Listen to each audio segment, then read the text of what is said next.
Greetings, I'm the man behind the mask, and I'd like to talk to you about hockey.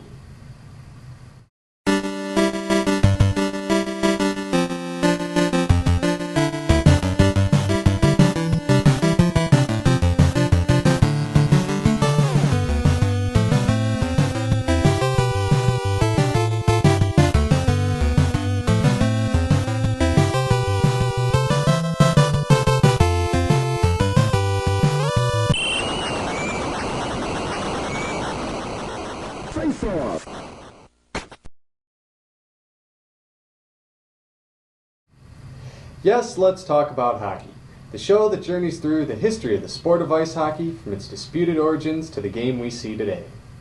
When we last left off, the 1954 World Championships were set to commence in Stockholm, Sweden.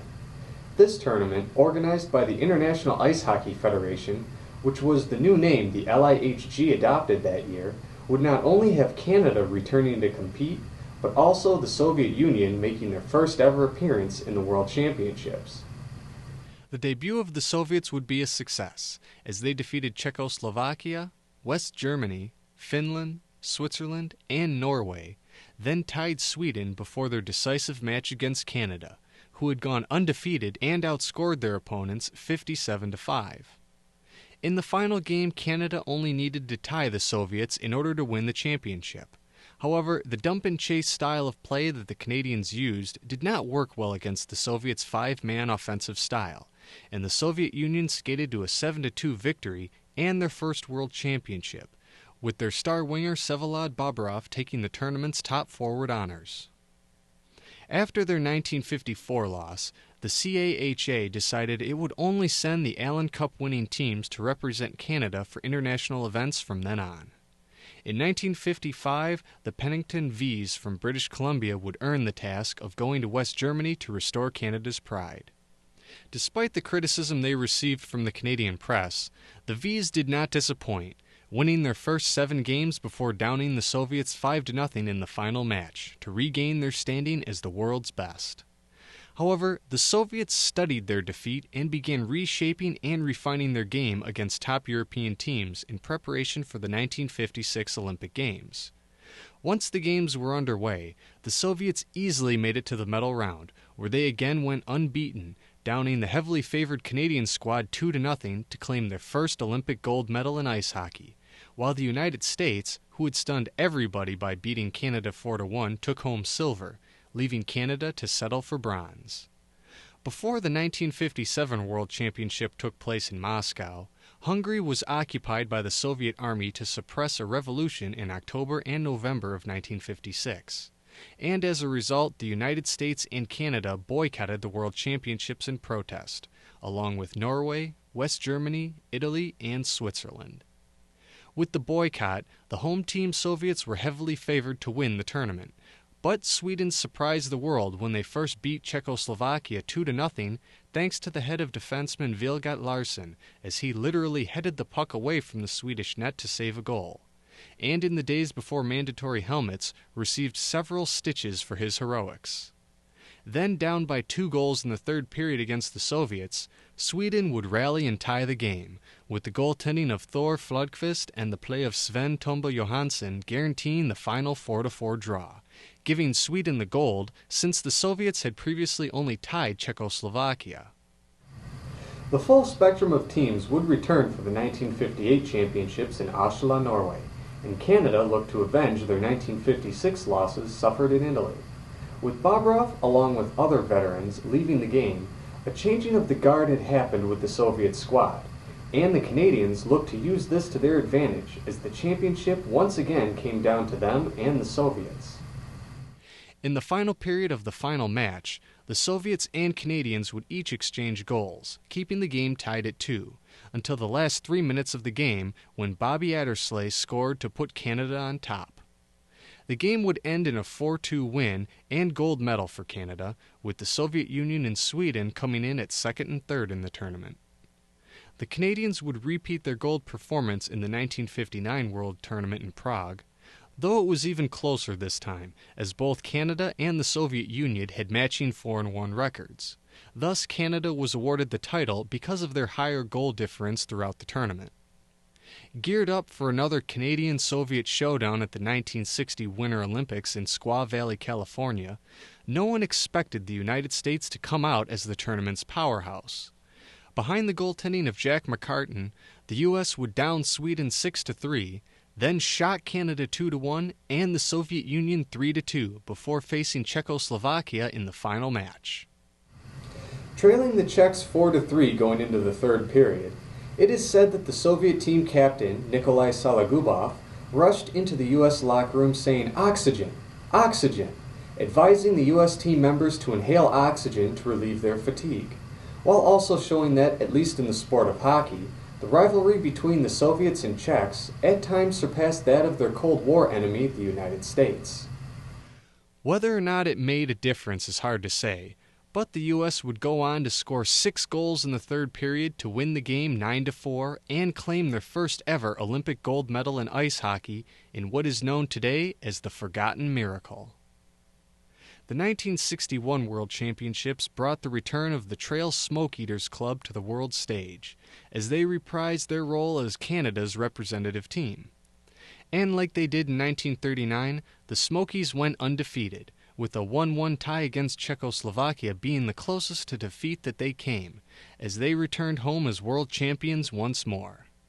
However, for the 1962 World Championships in Colorado Springs and Denver, USA, world politics would once again impact the game. The U.S. had responded to the recent construction of the Berlin Wall by refusing the East German team entry into the World Tournament. This move would result in both the Soviet Union and Czechoslovakia boycotting the tournament. With 2 of the top running teams out, that left Canada as the favorite.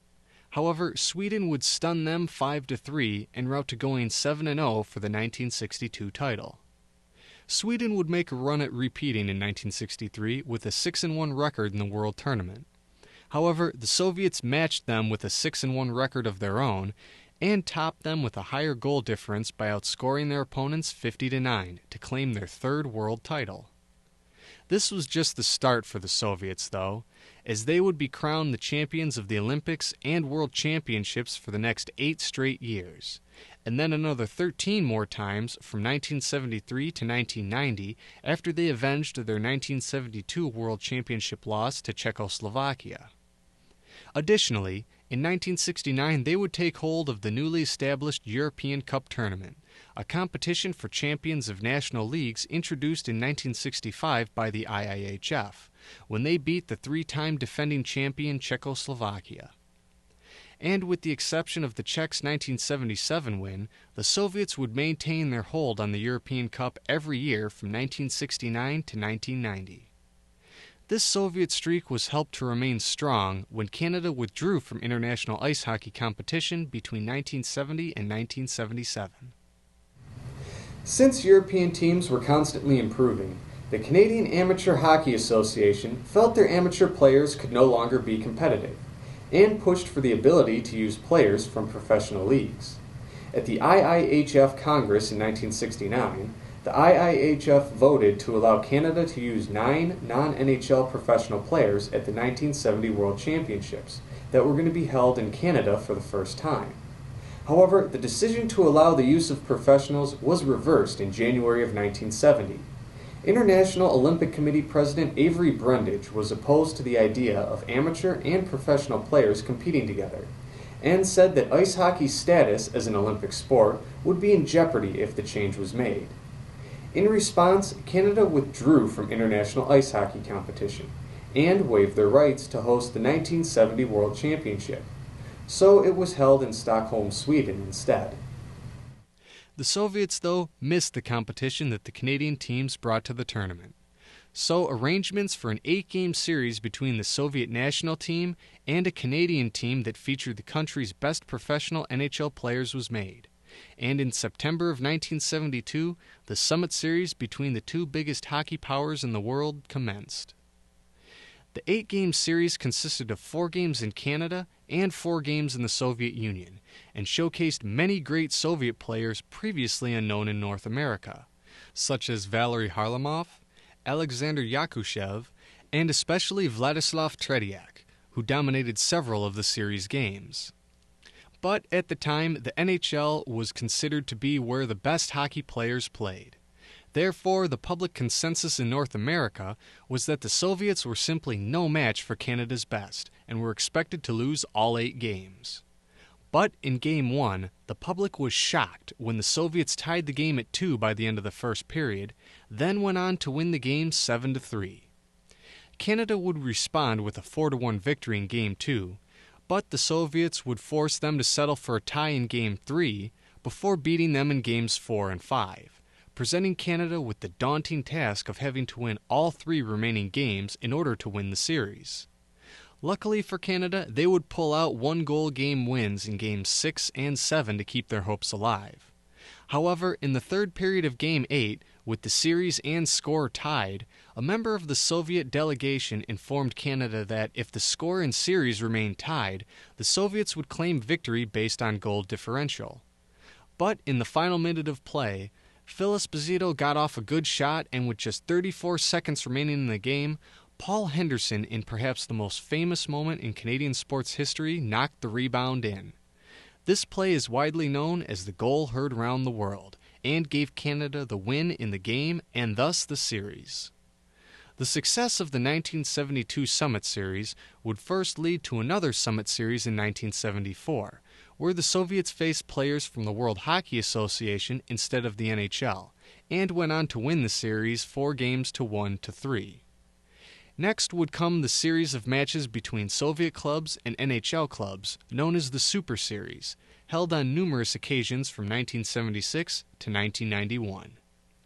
Then finally came the development of the Canada Cup World Championship Tournament.